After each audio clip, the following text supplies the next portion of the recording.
Կան վկայություններ եւ ես տեղերն էլ գիտեմ այդ դիրքերի, որտեղ մեր զինվորները գնում են Ադրբեջանի զինված ուժերի ներկայացուցիչների կողմից զննում անցնելուց հետո։ Զննում։ Մի վարքյան։ 2 օրվա սնունդ դրանից ավել չեն թույլ տալիս մտցնելու, 2 պայստատոպ փամփուշտ դրանից ավել թույլ չեն տալիս մտնելու, մինչև չմտնի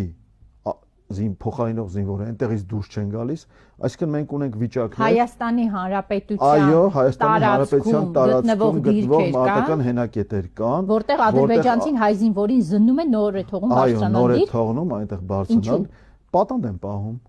Պատանդ են պահում այնտեղի զինվորներին։ Այնտեղից ուղղակի իսկի հնարավոր չէ այդ տղաներին դուրս բերել։ Պիտի փոխարինող զինվորը գնա, այնտեղ իրեն փոխարինի, հետ գա։ Ու այդ զինվորները այնտեղ պատանդ են պահում։ Դուք այս մասին ասել եք Պաշտպանության նախարարությանը գլխավոր շտաբին։ Շատ լավ գիտեն եւ դրա մասին, ասենք ժամանակ առ ժամանակ բարձրացնում են, այս վերջերս դրա մասին բարձրացնում են իմ գյումրեցի ընկեր Համբարձումյան Արթուրը, որը